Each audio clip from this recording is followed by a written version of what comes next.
मैंने उसकी मुंडी पकड़ के और उसकी गर्दन काट के कमांडो टाइगर को दूर फेंका। फेंकने के बाद में उसकी मुंडी को ऐसे लेकर के और भारत माता इसे बोलता ऊपर पहाड़ी के ऊपर चढ़ा। मैं जैसे ऊपर चढ़ा, अमेरिकी सैटेलाइट में मेरी ये दाढ़ी वाली फोटो आ गई। कौन सी? नहीं, हिंदुस्तान गवर्नमेंट मेरे जैसे बदमाश को कदे महावीर चक्र नहीं देती जिंदा। अमेरिकी सैटेलाइट की वजह से मुझे महावीर चक्र दे दिया। पूरे देश में एक ही जिंदा हूं मैं। ये मेडल मरणोपरांत मिलता है। तो जब अमेरिकी सैटेलाइट सिपाही का जय हिंद। दोस्तों, ये भूमि बच्चों, नहीं बीच में नहीं बोलना, नहीं तो 49वां तुम्हारा नंबर होगा। मेरे प्यारे बच्चों, आज मैं इस बिटिया को बहुत बहुत साधुवाद और आशीर्वाद देता हूं कि इसकी सोच कितनी महान है। मैंने हजारों मीटिंग अटेंड करी होंगी। इस देश के कोने कोने में जाता हूं, जहां लाखों 1.5 लाख लाखों की भीड़ आती है मुझे देखने के लिए। लेकिन इस बच्ची का यहाँ आया, मेरी आज पहली बार आत्मा इतनी गदगद होगी कि मालिक तेरे मेरे को इसलिए जिंदा रखा था इन बच्चों को देखने के लिए। वास्तव में मेरी अंदर आत्मा झकझोर करती इस बिटिया ने कि मैं करोड़ों की लाखों आदमियों की मीटिंग में इतना खुश नहीं हुआ जितना आज इन बच्चों को देख के खुश हुआ हूं। क्योंकि असली हिंदुस्तान के हीरो ये बच्चे हैं। अरे जिसका कोई नहीं उसका खुदा होता है यारो। और इंसान के रूप में एक भगवान कोई दिखाई देता है तो मैं मुंह से बड़ाई नहीं करता, हकीकत बताता हूँ। इस बच्ची को कहता हूँ और इस परिवार को कहता हूँ, जो पूरा परिवार यहाँ लगा हुआ है और ये यही सोचता है आपके मानसरोवर वैशाली ये जितने भी, मैं भी चित्रकूट में रहता हूँ, लेकिन आज कौन ऐसी लेडी है जो अपने सुख को त्याग करके दूसरे को दुख को प्रकट करने के लिए सर्दी गर्मी और धूप की परवाह नहीं करती हो। आप बड़ी बड़ी महलों में रहते हैं, उनकी कोई भी लेडीज, क्या ये गरीब थोड़ी है? इनके पास पैसे की कमी थोड़ी है। क्या इन बच्चों से इनको क्या मिलेगा? लेकिन एक कहावत है, अगर दिल में प्यार है तो भगवान भी ज्यादा दूर नहीं है। अगर दिल में प्यार है तो भगवान भी ज्यादा दूर नहीं है। और मैं कहता हूं कि मैं कई बार ये कानून की किताबें बोला, हिंदुस्तान का कानून किसे कहते हैं। मैंने एक वकील को कहा, वो मेरे दोस्तों, जो आत्मा होती है वो असली कानून है और जो मन है वो उग्रवादी पना का तंत्र है। यानी आत्मा जो कहती थी वो असली कानून है और जो मन होता है ना वो विचलित रहता है। उसके अंदर हजारों विकल्प उत्पन्न होते हैं, लेकिन उनमें से सही को टिक आत्मा ही करती है। मैं आपको कहना चाहता हूं प्यारे बच्चों, आप दुनिया के सबसे बड़े भाग्यशाली बच्चे हो और तुम दुनिया के सबसे भाग्यशाली बच्चे हो। और मैं सब तुम्हारे से भी बड़ा भाग्यशाली हूं कि मैं आपको देखने के लिए भगवान ने मुझे जिंदा रखा। क्योंकि मेरे सीने के अंदर इतनी गोली लगी हुई है कि जीने की हालत तो छोड़ो, डेड बॉडी उठाने की क्षमता भी नहीं हो सकती किसी इंसान में। और उसके बाद में जिंदा क्यों? क्योंकि तुम भाग्यशाली हो, तुम्हारे दर्शनों के लिए भगवान ने मुझे जिंदा भेजा है। नहीं तो आज से ठीक 17 साल पहले दुश्मनों ने इतनी गोली मारी थी मुझे, लेकिन गोली मारने के बाद में मैं उनको टपका दिया, वो ऊपर चले गए। मैंने उनको निमंत्रण कार्ड भी नहीं भेजा था, ना मैसेज करा था अगर तुम मेरे से लड़ाई लड़ने के लिए आओ। वो खुद मेरे पास मरने के लिए आए थे, मेरी मजबूरी थी उनको मारना। नहीं, मैं एक ऐसा इंसान हूं, मैं नहीं, हर इंसान किसी इंसान को मारता है तो वो खुश नहीं होता। दुश्मन जरूर है, वो दुश्मन जरूर है लेकिन इंसान तो है। बताइए मुझे, दुश्मन जरूर है लेकिन इंसान तो है वो। अगर एक पागल हो जाता है उसको मारना बहुत जरूरी है। शैतान का इलाज तूफान करता है, शैतान का इलाज तूफान करता है। अगर तूफान को मजबूरी में शैतान का इलाज करना पड़ता है। अगर पाकिस्तानी बार बार 1948 में उसने लड़ाई करी, बहुत माओ के बेटे इस धरती से छीन लिए उसने, और हमने उनके छीन लिए, क्या वो सुखी है? नहीं। लेकिन उनके जो शहंशाह हैं वो सुखी है। लड़ाने के लिए हमारे जैसे बहुत सिपाही है जो आगे लड़ते रहेंगे और वो शहीद होते रहेंगे। आपने कभी किसी नेता का बेटा शहीद होते देखा? कभी किसी फिल्म हीरोइन ने कभी युद्ध भूमि में लड़ाई करते देखा?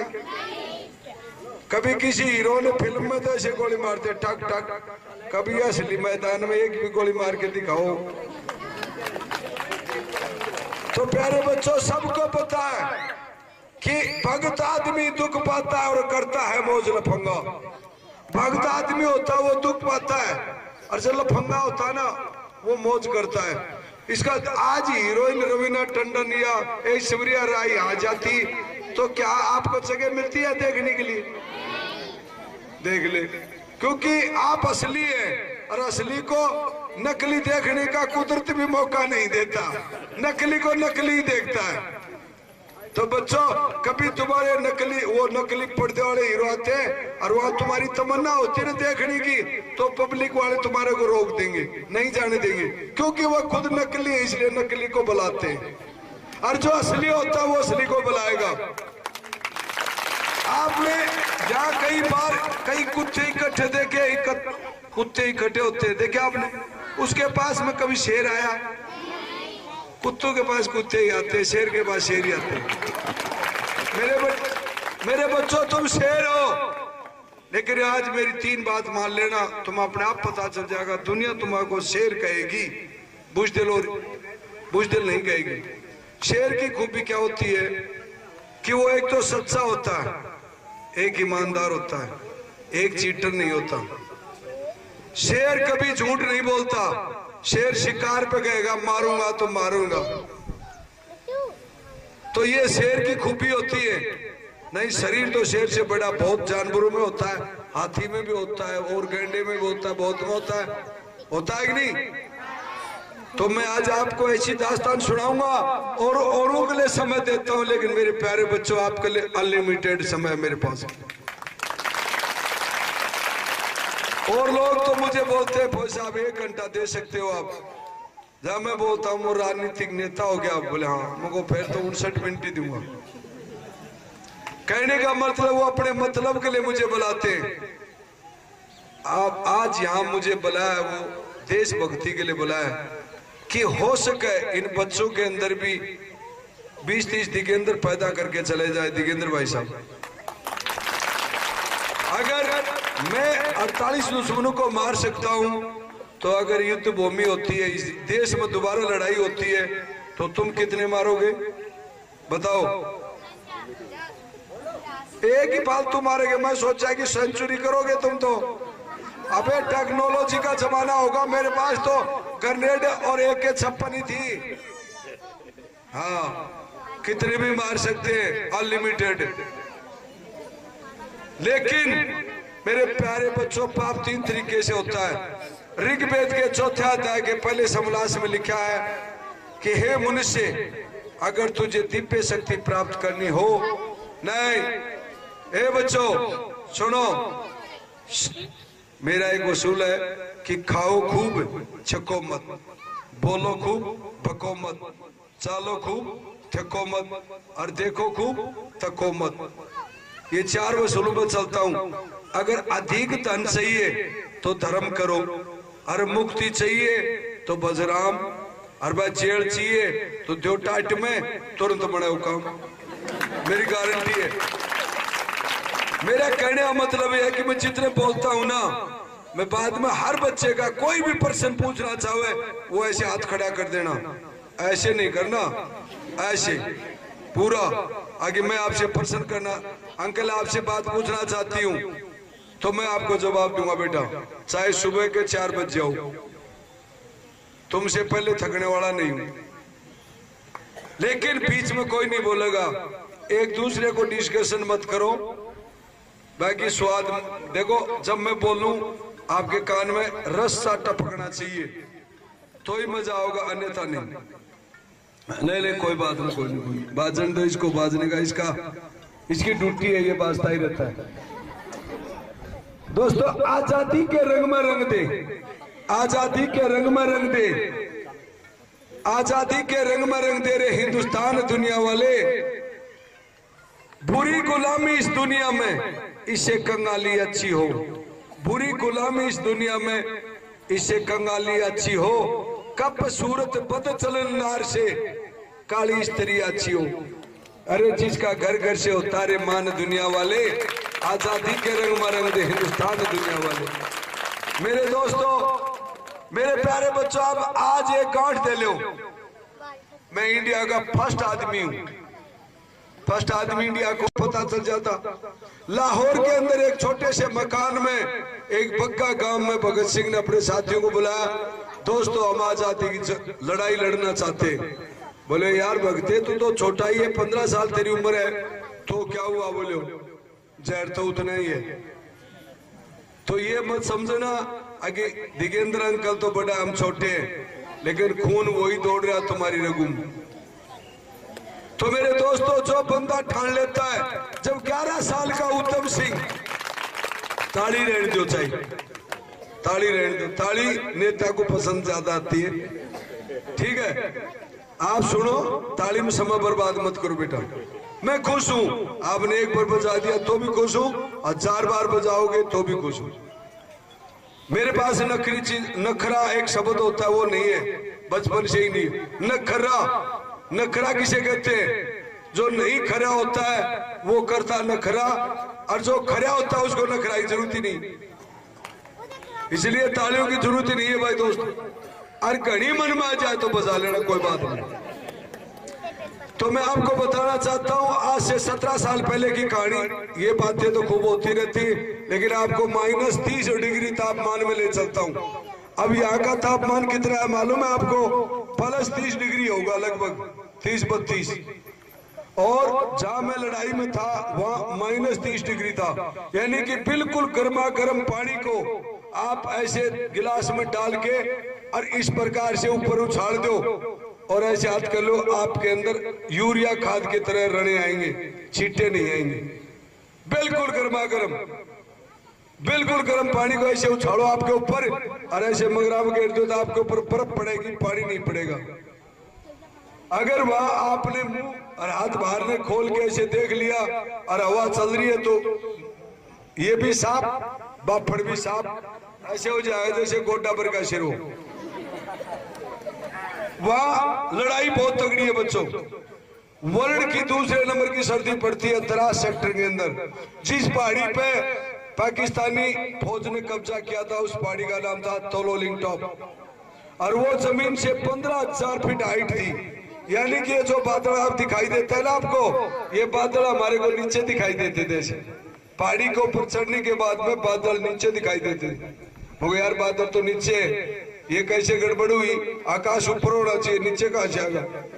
लेकिन ऐसा होता है वहां पर बारिश की टाइम में बादल नीचे नहीं होते। कई बार देखे होगा आपने, जो पहाड़ी ऊपर बादल नीचे, ऐसे वहां हमेशा ही नीचे रहते। क्यों? बादलों की हाइट होती है 12,000 फीट। 12,000 फीट तक टॉप ऑक्सीजन होता है, 16,000 पे कम होता है और 18,000 पे कुत्ता ऑक्सीजन होता है। जैसे गर्मी मई जून के महीने में कुत्ता ऑक्सीजन कैसे लेता है जी? तो उधर फौजी की हालत यही होती है, वहां ऐसे सांस लेता पकड़ के। रियलिटी में बुरी हालत होती है, लेकिन क्या करे, उस माँ के लिए लड़ना पड़ता है। अभी बच्चे नहीं हो बोले थे भारत माता की जय, भारत माता की। कभी अमेरिका काका की जय बोली तुमने? रूस फूफा की जय बोली? और पाकिस्तान साला की बोली? बस तो इसलिए हमारी देश की धरती को भारत माता के हम कुछ भी कर सकते हैं। अरबपति खरपति बहुत है इस मानसरोवर में, लेकिन कभी तुम्हारी तरफ ऐसे नजर उठा के देखा किसी ने? तुम्हारे को ऐसे समझते हैं कि ये तो गंदी नाली के कीड़े हैं और ये तो इसी में पड़े और इसी में पैदा हुए। लेकिन इस औरत को मैं आज देश की सर्वोपरि औरतों को सम्मान देना चाहता हूं कि इसके अंदर देशभक्ति की भावना इसके रूम रूम में भी है कि तुम्हारी तरफ ध्यान दिया इसने, तुम्हारे को पकड़ पकड़ के बोला बेटा पढ़ो, बेटा दुनिया में हर चीज को भूल जाना लेकिन इस देवी को कभी मत भूलना। मुझे भूल जाना चाहिए एक सेकंड बाद में, लेकिन इस देवी को मत भूलना, क्योंकि इसी देवी ने तुम्हारे को मिलने का मुझे मौका दिया।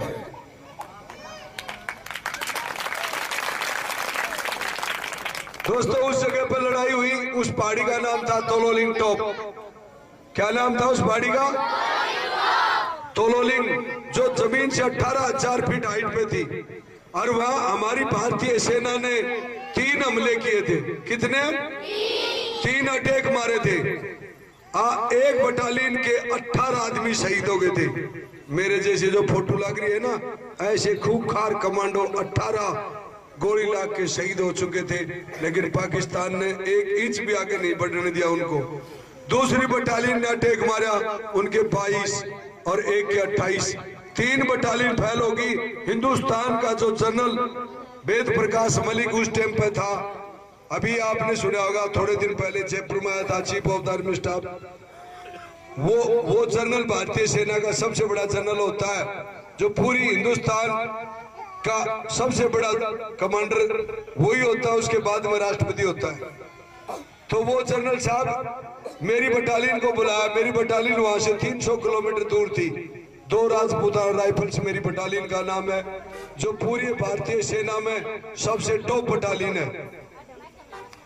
और उस टॉप बटालियन के अंदर उस 99 का मैं पूरी भारतीय सेना का फर्स्ट कमांडो था। और फर्स्ट कमांडो का एक निशान होता है जो सैनिक वर्दी पर लगाता है, जो इस साइड में लगा हुआ है ना, ऐसे क्रॉस का निशान के आर पार, और बीच में अशोक स्तंभ लगा है कि पूरी भारतीय सेना का सुपरमैन कमांडो दिगेंद्र कुमार। उस 99 का पूरी भारतीय सेना में, यानी आकाश, पानी और धरती के ऊपर इतनी लड़ने की क्षमता पैदा की थी मैंने कि मेरे पास में एक नहीं 1000 दुश्मन आ जाए तो भी मैं पीछे नहीं हट सकता। ये फार्मूला मुझे भारतीय सेना ने सिखाया था। जब हमारी बटालियन को वहां बुलाया गया तो इसी प्रकार से हम बैठे हुए थे, मैं सबसे पीछे बैठा हुआ था। जनरल साहब ने ऐसे मेरी तरह माइक पकड़ा था और वो बोला, हे हिंदुस्तान के कर्ण बली और भीष्म की औलाद, अरे हिंदुस्तान के महाबलियों, मैं भारत माँ को क्या जवाब दूं कि तुम्हारे बेटे शहीद हो रहे और कामयाबी नहीं मिल रही। अरे कोई हिंदुस्तान की धरती के अंदर ऐसा महान योद्धा है जो इस तिरंगे को इस तोलोलिंग पे फहरा दे? अरे बोलो कोई ऐसा अर्जुन है? जनरल मलिक ये बोलता है, हमारी टीम को संबोधित कर रहा था। अरे बोलो कोई ऐसा अर्जुन है इस धरती के अंदर जो इस तिरंगे को इस तोलोलिंग पे फहरा दे? मेरे साथियों ने किसी ने कोई आवाज नहीं दी। मैं थोड़ी देर तो हिचका, फिर छोटा मुंह बड़ी बात, क्यों मैं उस जनरल के सामने में बहुत छोटा सिपाही था, बहुत छोटा सिपाही था। मेरे से ऊपर बहुत बड़े बड़े ब्रिगेडियर जनरल, कर्नल, मेजर, बड़े बड़े अधिकारी थे, लेकिन मेरे को उस दिन पता चला कि बड़ा रैंक से नहीं होता, काम से होता है। उसी दिन पता चला। उसे पहले तो मैं डरता था कि यार जो मेजर है, कर्नल है, जनरल है, ये तो अपने से बहुत बड़े हैं, लेकिन मैं लड़ाई के मैदान में गया जब पता चला यार ये तो कुछ भी नहीं है, असली तो अपने। तो उस जगह पर मैं खड़ा हुआ तो बड़ी बड़ी डाडी थी, ये वाली डाडी। मगर सर जय हिंद, बेस्ट कमांडो दिगेंद्र सिंह उर्फ कोबरा, तू राजरी। बोले हाँ बेटा कोबरा, तू वही कोबरा है क्या जो 13 मई को 4 उग्रवादी 9 किलोमीटर बचा के मारे थे? वही दौड़ा दौड़ा के मारे थे, वही कोबरा है ना? वो यस सर। तो बोले बोल क्या प्लान है? मेरे को जनरल साहब आपने एक बात बताई थी कि हिंदुस्तान की धरती के क्या अर्जुन पैदा होना छोड़ दिया क्या? तो मेरे को उसका जवाब मेरे पास है। बोले क्या? मेरे को हजारों अर्जुन, हजारों कर्ण पैदा हुए इस धरती पे, खून वही दौड़े, हमारी रगों में सिर्फ नाम चेंज हुआ, सिर्फ नाम चेंज हुआ हमारा। बाकी इस धरती पे करोड़ों अर्जुन है और करोड़ों ही कृष्ण है, कई बहुत है। तो बोलो बेटा कहने से नहीं होता, काम करने से होता है। मैं तिरंगा तेरे हवाले करता हूँ, बोल क्या करेगा। मैं कहूँ सर आपको ये तिरंगा उस तोलोलिंग पे फैलता नजर आओगा जब भी ऑर्डर दोगे। और मेरे प्यारे बच्चों, तिरंगा दो ही जगह अच्छा लगता है, तिरंगा दो ही जगह अच्छा लगता है, एक तो देश की चोटी पे, एक शहीद के सीने पर। तीसरी जगह आपने क्रिकेट में टेलीविजन में देखते हो, एक खिलाड़ी 6 छक्के मारता है तो तिरंगा ऐसे फहराते हैं और फिर आउट हो जाता तो नीचे घेर देते हैं। ये रोंग है, तिरंगे के साथ में ये रोंग है, ये इंसाफ नहीं है तिरंगा के साथ में। यार खुशी में तो उसको फहराते हैं और दुख में उसकी बेइज्जती करते। तो तिरंगा की क्या गलती है? गलती तो खिलाड़ी की है कि वो आउट होगा। लेकिन तिरंगा तो जो देश की चोटी अशोका और राष्ट्रपति भवन दिल्ली के अंदर जो फहरता है, सुप्रीम कोर्ट दिल्ली में फहरता है, और राजस्थान की सबसे टॉप विधानसभा के ऊपर जब तिरंगा फहरता है, सेंट्रल पार्क में तिरंगा फहरता है तो अच्छा लगता है। लेकिन जब एसएमएस में खिलाड़ी वो तिरंगा को ऐसे ले जाते और छक्का मारते तो खूब फहराते, और जब विकेट गिरता है तो तिरंगे में जोश काटते, और तो पड़ोसी तो मिले नहीं वहां, तिरंगे में जोश काटते, ऐसे पकड़ के ना ऐसे फेंकते। नहीं, तिरंगा रोड पे कहीं भी पड़ा हो उसको उठा करके उसको सलूट करना बच्चों। और सबसे ज्यादा तिरंगा तुम्हें को मिलते हैं और तुम उस तिरंगे को अलग से सलूट देना, आपकी आत्मा खुश होगी। अभी उस जगह पे जनरल मलिक बोलता है बेटा ये तिरंगा तेरा हवाले करता हूं मैं कहा जनरल साहब आपने मुझे तिरंगा दिया है तो ये तिरंगा जरूर फहरेगा। बोले किस प्रकार से? ऐसे कहने से नहीं, मुझे करके बता।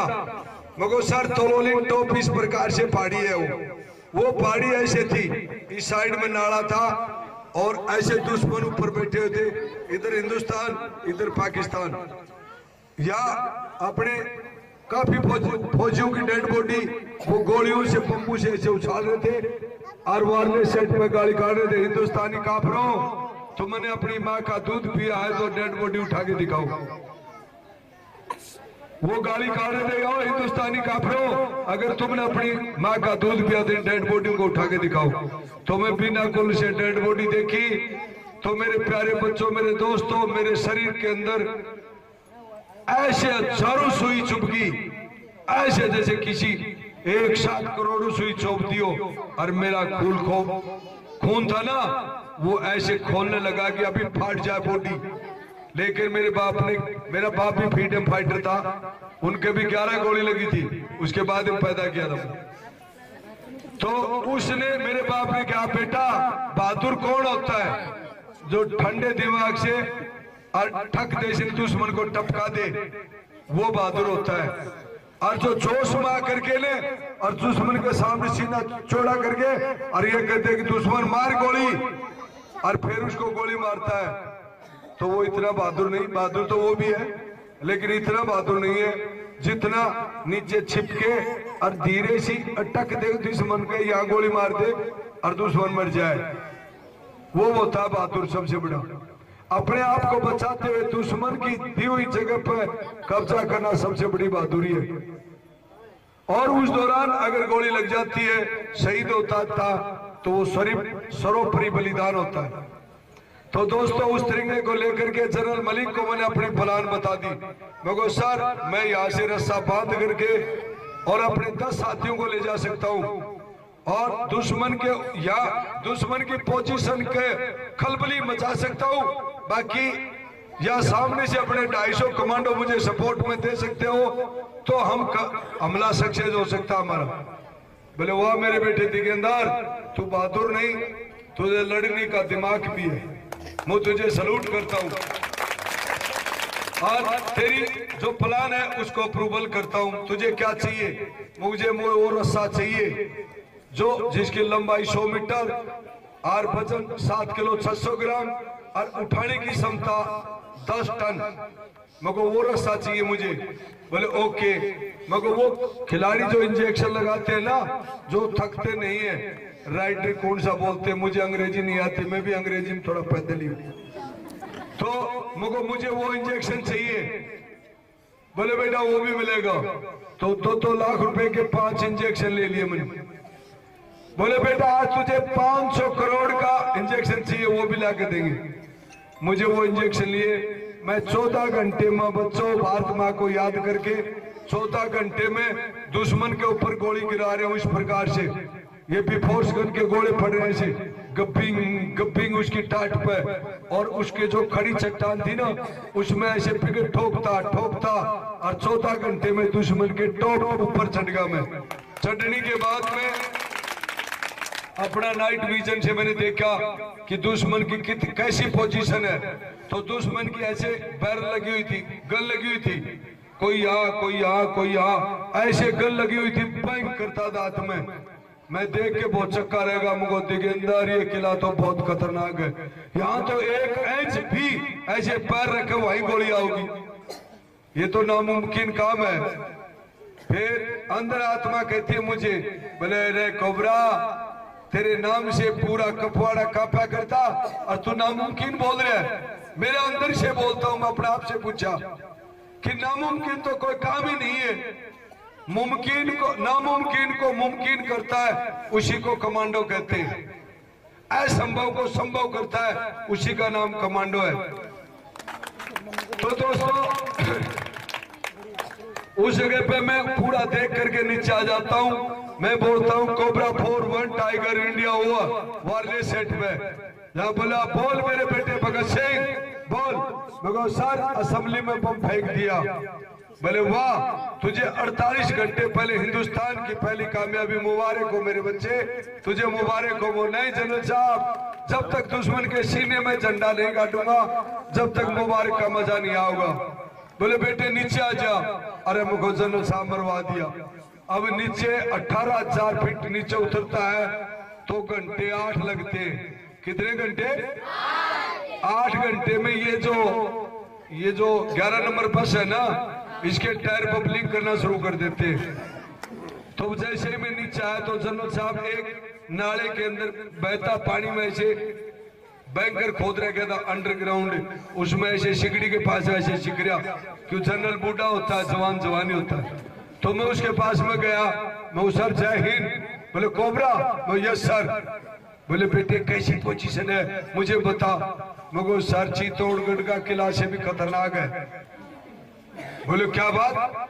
मगर सर इतनी गन लगी हुई है। अरे बोलो तेरी क्या प्लान है?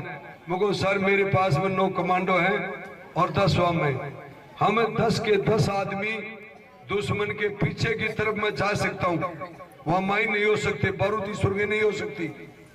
अरे बच्चों तुम्हारे को बताता हूँ, तुम्हारे परिवार के तुम कभी ये जैसे जयपुर में बम ब्लास्ट हुआ था ना, तो कभी भी कोई बंद चीज को खोलने की कोशिश मत कर लेना। अगर तुम पत्ते चुगते हो, कोई भी काम करते हो, गत्ते कुछ भी चुगते हो, तो उसको कभी भी दुश्मन कहीं भी ऐसी जगह उड़ा सकता है। तो वो दुश्मन का बारूदी सुरंगें थी, तो मैं मगर पीछे नहीं हो सकती। सर बोले तू पीछे कैसे जाएगा यार दिगेंद्र, असंभव काम है। मगर सर कैसे भी करके मैं 10 आदमियों को पीछे ले जा सकता हूँ, और वो 10 पीछे जाएंगे, हम LMG और हमारे ऑटोमेटिक हथियारों से उनके ऊपर फायर करेंगे पीछे से, तो वो अपने हथियारों को सामने से हटाकर पीछे की तरफ करेंगे। बोले वो तो राइट है, करेंगे पक्का। वो करेंगे तो अपने जो 250 कमांडो सामने से अटैक बोल सकते हैं, तो बोले उसमें तो तुम भी शहीद होगे। मगर हम तो शहीद हो जाएंगे, वो कोई बात नहीं, लेकिन कब्जा तो हो जाएगा। अरे बोले वाह, अरे बोले वाह बेटे, तू खुद ही ये कहता है कि हम तो शहीद होंगे। मगर साहब इसमें कन्फर्म है, दुश्मन की नफरी तकरीबन 100 की है ऊपर हथियार, और उनका पोजीशन देखने से जाहिर होता है कि दुश्मन की नफरी 100 आदमियों के लगभग एक कंपनी वहां डिप्लॉयड है, और वो ऊपर है हम नीचे। तो वहां टींड सी थोड़ी बटरी गोली आ रही है, वहां मरना निश्चित है, लेकिन होश के हम भी 5-4 को टपकाऊं। तो बोले जा बेटे क्या तेरे को जो प्लान चाहिए वो मंजूर है। तो मैं 10 आदमी लेकर 250 सामने लेकर के 12 जून की रात को इस टाइम 12 जून 1999 को, तुम एक भी पैदा नहीं हुए थे, कदे चक्कर मत पड़ जाना आगे हम थे। पापा वो थे उधर थे, वो बैठे वो थे। 12 जून 1999 को 17 साल होगी। 17 साल पहले इसी टाइम अपने साथियों को मैं लेकर के मैंने बोला मुझे भाई मेरा पिट्ठू भर दो पूछ ग्रेनेडों से। तो मेरे पिट्ठू के अंदर मैंने 18 हैंड ग्रेनेड डाल दिए। कितने ग्रेनेड? हाँ बेटा तुम चैन से मल्ले मैं इनको कंट्रोल कर लूंगा। तू बैठ जा इधर आ जा। मतलब इनको बीच में बुला बुला के मैं 18 और 20 ग्रेनेड बुलाऊंगा, ये ध्यान मेरी तरफ आ जाएगा। कितने ग्रेनेड थे? 18 ग्रेनेड मैंने डाल लिए। 36 नंबर जो एक ग्रेनेड अगर तुम्हारे बीच में फेंक दिया जाए तो तुम्हारे में एक भी ना तो मम्मी बोले ना पापा ना आ ऊपर पहुंच जाएगा, क्योंकि वो फटते ही 9 मीटर में कुछ भी नहीं छोड़ता। उसका नाम है 36 नंबर हैंड ग्रेनेड, जो इतना मोटा गोला सा होता है लाडू की तरह ना, फौजी कलर में होता है, काला नहीं होता। तो मेरे दोस्तों 18 हैंड ग्रेनेड मैंने अपने जो पिट्ठू था उसमें डाल लिए। एक 56 राइफल थी मेरे पास में और उसकी 350 गोली ले ली। एक पिस्टल और एक कमांडो टाइगर जो चक्कू होता है इतना बड़ा, जो साइनाइड में डुबोया होता है। साइनाइड वो जहर होता है जो आदमी को टच करते ना तो हिंदी बोले ना अंग्रेजी बोले ऊपर चला जाता है। वो हथियार लेकर के और उस भगवान को याद करके मेरे प्यारे बच्चों उस 12 जून की रात को 8:30 बजे मैं और मेरे 9 साथियों को मैं बोला मुझको भाई कमांडर मैं हूँ दोस्तों और मेरा ऑर्डर आखिरी ऑर्डर सुन लो। बोला कमांडर क्या कह रहा है? मगो आखिरी है भाई, मुझे दिखाई दे रहा है ये अपना जीवन साथी है ना, ये मेरे पास में खड़ी है। मगो आपका जीवन साथी कौन है बच्चों? ना माँ नहीं है ना बाप है, आपका जीवन साथी है मृत्यु, जो जीवन के साथ आती है और जब वो छोड़ देती है तो कोई साथी नहीं होता आपको। तो मृत्यु होती है हर मनुष्य की जीवन साथी। तो वो जीवन साथी मृत्यु मेरे को बार बार कह रही थी फौजी चले, मैं मैडम डट जा, मुझको डट जा 4-5 घंटे, मुझको तेरे को और ही चाहिए ना मैं और दे दूंगा 48 काट के। हालांकि उसकी झोली भर दी थी मैंने। बाद में मौत को मैंने कई बार ऐसे साक्षात आपकी तरह बात किया हुआ है, कई बार, एक बार नहीं कई बार। वैसे तो हर आदमी कर लेता है, कई बार ऐसे गाड़ी में एक्सीडेंट हो जाता है तो मौत नजदीक खड़ी होती है रोड पर, वो भी मौत होती है। लड़ाई का मैदान में भी मौत वहीं खड़ी होती है। तो मैं अपने साथियों को बोला मैं कमांडर दिगेंद्र फर्स्ट बैंकर को बर्बाद करूंगा। मैं उनको आदेश दिया कि मैं कमांडर कोबरा टीम का। कोबरा किसे कहते हैं मालूम है आपको? नहीं मालूम? मालूम है? सांप को। गुड, इसका मतलब हिंदुस्तान तरक्की कर रहा है। इसका मतलब पक्का हिंदुस्तान तरक्की कर रहा है। ओट बच्ची को कोबरा, कोबरा मीन्स वो जहरीला नाग जिसका वसूल होता है फाइट एंड डेथ। मेरा वसूल था अटैक एंड फिनिश, यानी जिस इलाके में मैं घुस गया उस इलाके में घास भी नहीं छोड़ता था, फूंक देता था। लेकिन बात मेरे से करो यार, कंट्रोल होता नहीं क्या? कंट्रोल कर लो यार, कैसे कह सकते हो? तो उस जगह पे उस पहाड़ी पे मैं अपने साथियों को क्या बोला, वो दोस्तों फर्स्ट बैंकर को मैं बर्बाद कर दूंगा। तो सुल्तान बाबूलाल बाकर फेफड़ी नागौर का बोलता है कोबरा, दूसरे को मैं, तीसरे को शेख सभी असवीर सिंह यूपी सिरसिली का मेरठ के पास में, तो बोलता है कमांडर तीसरे को मैं करूंगा। ऐसे हमने मेरे 10 के 10 साथियों को मैंने डिटेल कर दिया और डिटेल करने के बाद में हम रात को 8:30 बजे उस रस्से से चढ़ाई कर दी। 250 कमांडो सामने से चढ़ाई कर रहे। मैडम कुछ कुछ होता है गल में पानी दो। हाँ वो क्या आगे ज्यादा बोलने से कुछ कुछ होता है, लेकिन ऐसे नहीं हंसने वाले हैं। ऐसे मत हंसो, हंसो तो कंप्लीट हंसो और ब्रेक लगाओ तो पूरा लगाओ। हंस ठीक है। अभी उस जगह पे क्या होता है कि जैसे मेरे 9 साथियों को मैंने डिटेल कर दिया, हमको फर्स्ट बैंकर को मैं, दूसरे को फलाना तिगड़ा। मैं कहूँ दोस्तों हमारे में जो बंदा बचेगा वो 11वें बैंकर को बर्बाद करेगा। बोले ओके कमांडर डन। हमने सबको बोल दिया। मैं ऊपर से बिफोर्स गन और अपनी यूएमजी एमएमजी ऐसे फायर कर रही हूँ उस पहाड़ी के ऊपर। आवाज में कुछ गड़बड़ है तो उस पहाड़ी के ऊपर अपने गोले पर सारी थी बिफोर्स गन। और मैं जैसे ऊपर गया मैंने अपना वायरलेस सेट खोला। मैं cobra 4 all station report over. बोले बोल कोबरा। मैं को एक हथेली ऊपर और दो बाजरा। यानी वहां का जो स्टेशन कमांडर था वो सुबेदार लांबा था, वो भी राजस्थान का, मैं भी राजस्थान का। मैंने बोला मुझको लांबा एक हथेली ऊपर बाजरा और दे, मैं बहुत हो गया। यानी पहले गोली जो यहाँ पड़ रही है उसको 1 मीटर ऊपर करवा दिया मैंने, ऊपर से जानी शुरू होगा। और मैं मेरे साथी अपनी गोली उसके अंदर से घुस गए सांप की तरह रेंगते हुए।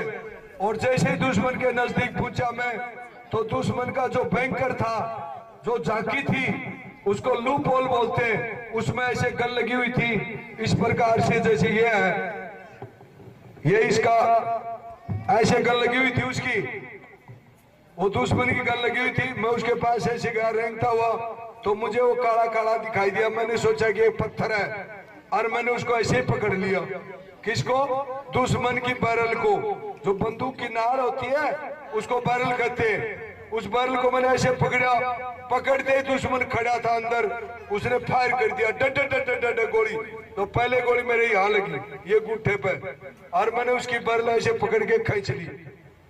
खींचते ही क्या हुआ उस जगह पे, ऐसे खींची तो पहले एक गोली यहाँ और 3 मेरे सीने में लगी। ये दिखाता हूँ आपको, पूरा सीना फटा हुआ। क्यों?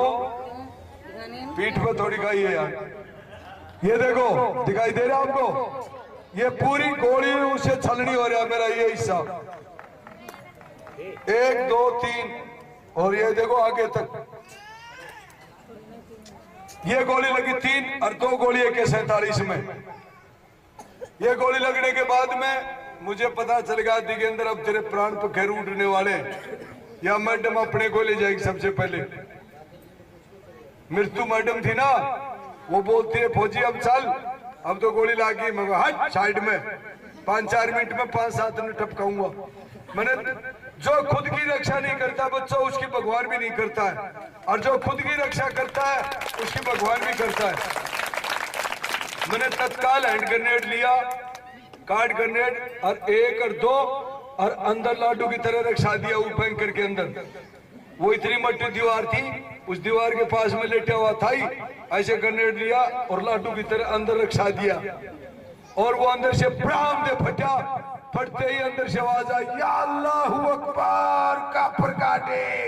मुझको बेटा मरे तो ऐसा एक भी मरिया हो, मुझको मरिया जरूर है, चाहे एक भी मरिया हो। अब उस बैंकर में कितने मरे मुझे नहीं पता, लेकिन वो बोले अल्लाहू अकबर काफर काटे, और मैंने वो ग्रेनेड ठोक दिया अंदर। उनका मेजर अनवर खान था जो पीछे बैठा हुआ था, उसने 30 आदमी लिया, ऊपर आया और आते बोले या अली दुश्मन का चौथा हमला भी फैल करेंगे।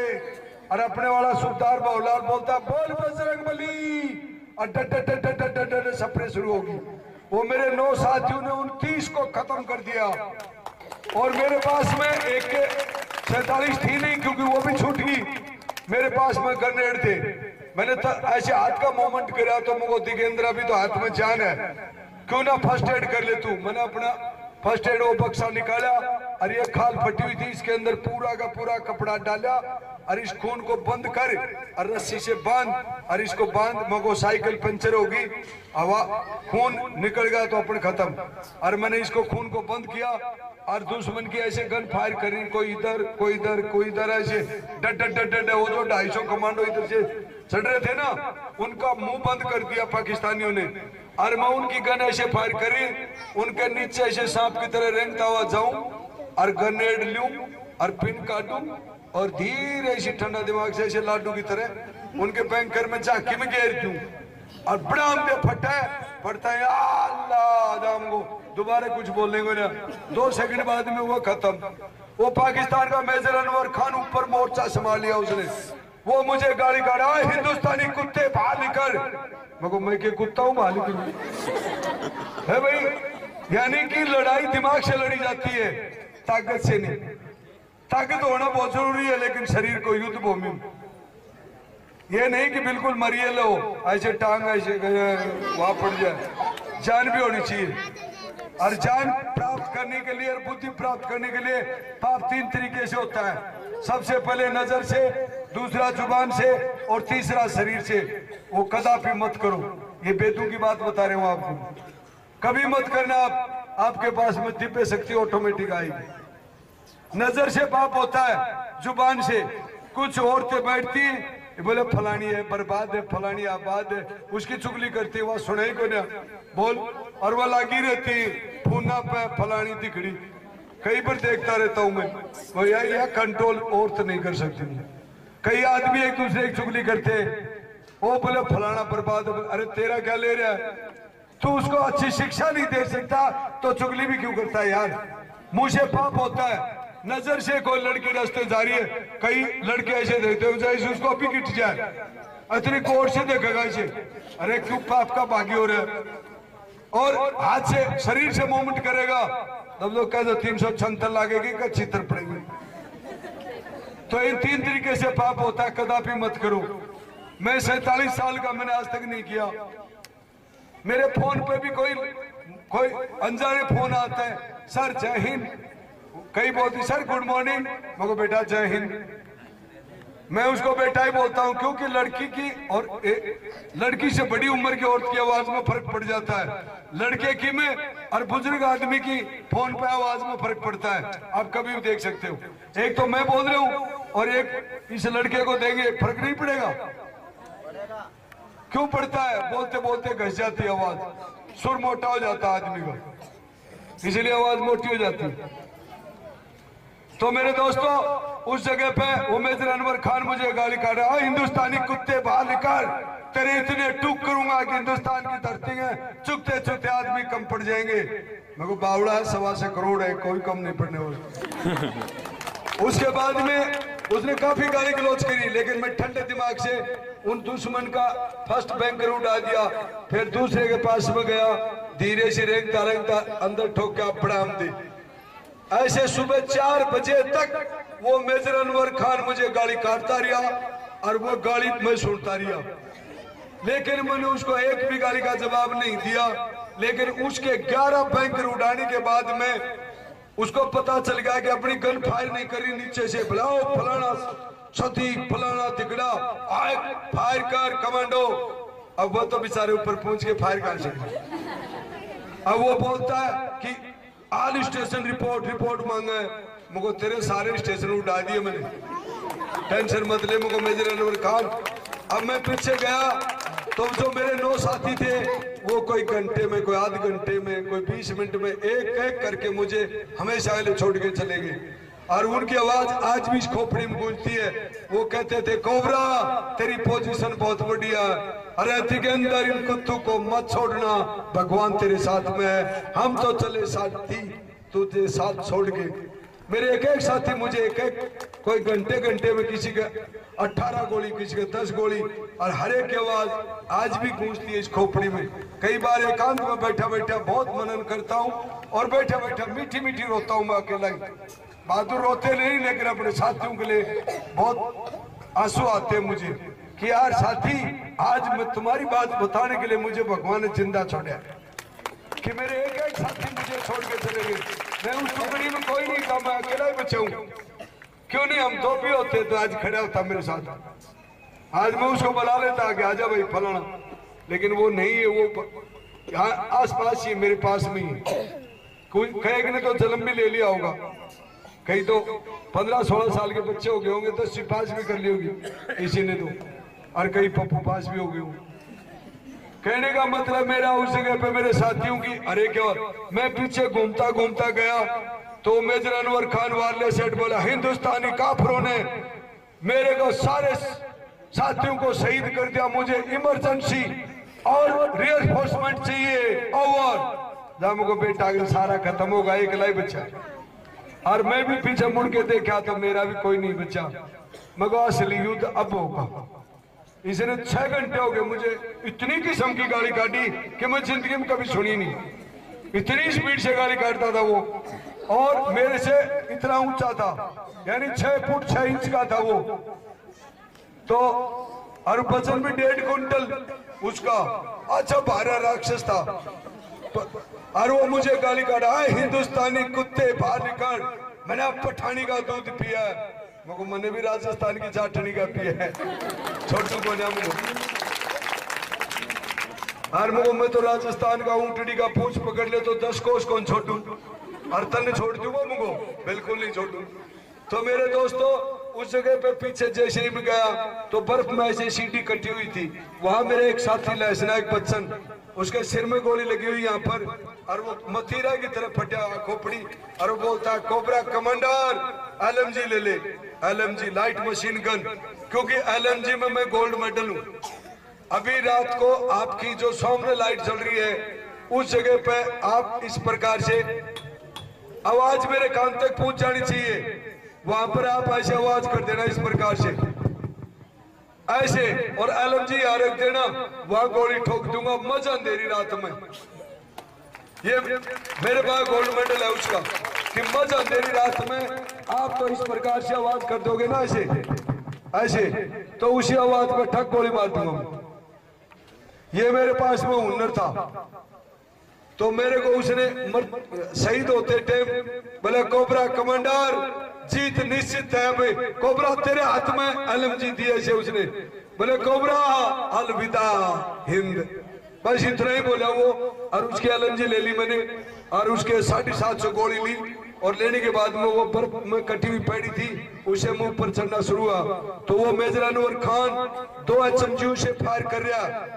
किसके ऊपर? वो जो अपने 250 कमांडो सामने से आ रहे थे ना, उनके ऊपर फायर कर रहा है। और वो ऐसे कर रहा, वो काला काला बीच में मुझे दिखाई दिया। वो जो उसकी गन लगी हुई थी वो ऐसे बीच के अंदर काला दिखाई दिया, दोनों साइड में लाल लाल वो गन दिखाई दी।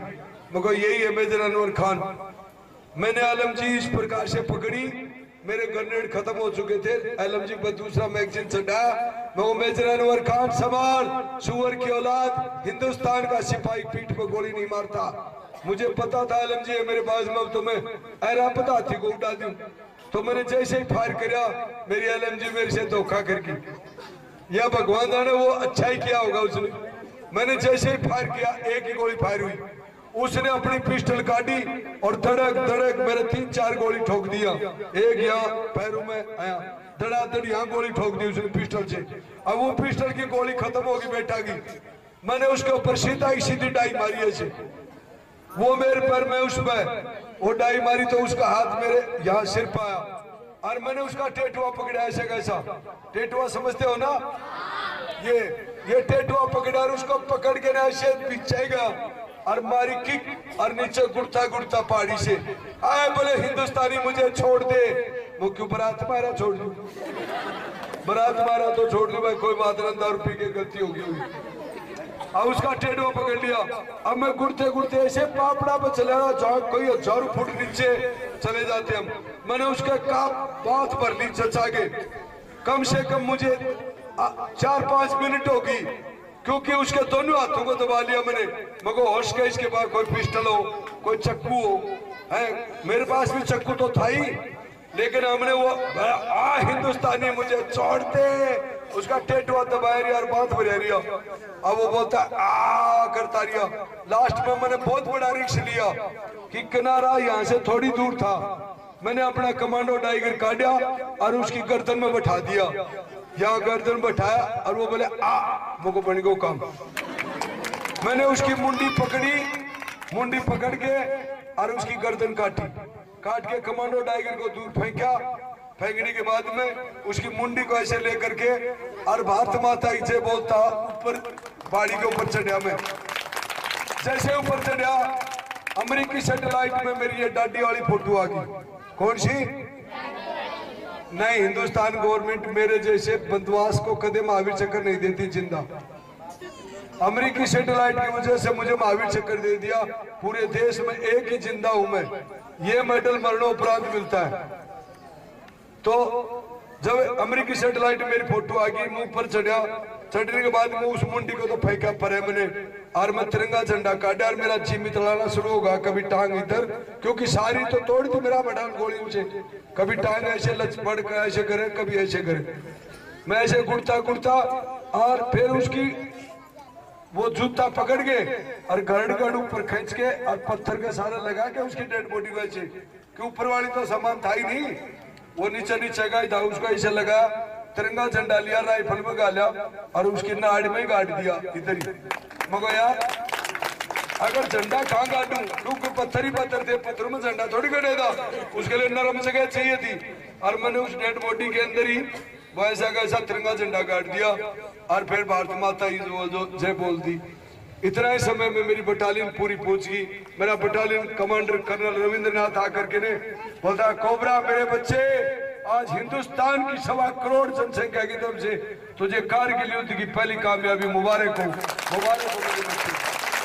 और बोले धन्य हो माँ बाप जिसने तेरा जैसा बब्बर शेर पैदा किया।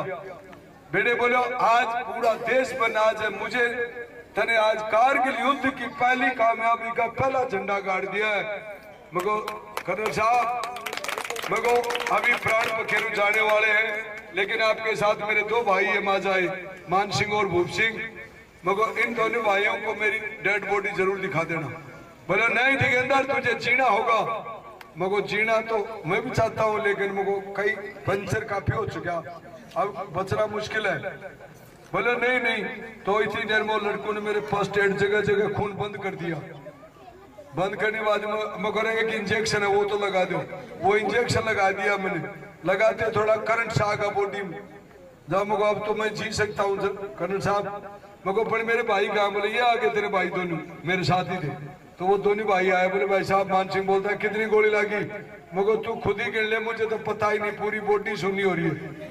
तो उसने मेरे चेक करा, बोले भाई साहब 5 तो बड़ी बड़ी लाग रही, छोटी मोटी और है। तो मगो तू कितना बदला लेगा? मैंने पिताजी का बदला ले लिया। बोले 5000 तक नाश्ता भी नहीं करूंगा भैया, बोले मारूंगा दुश्मनों को। और दोस्तों हम एक माँ के 3 बेटे कारगिल युद्ध में एक साथ थे।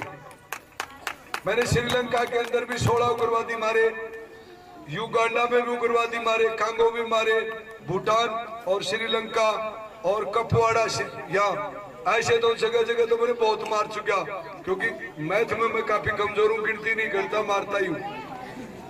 फिर मैं वहां का हॉस्पिटल श्रीनगर में, तो देश का प्रधानमंत्री अटल बिहारी वाजपेयी, मैं हेलीकॉप्टर से नीचे उतरते ही बोला, वाह रे मेरे बेटे कलयुगी भीम, तुझे हिंदुस्तान की पहली कामयाबी मुबारक हो।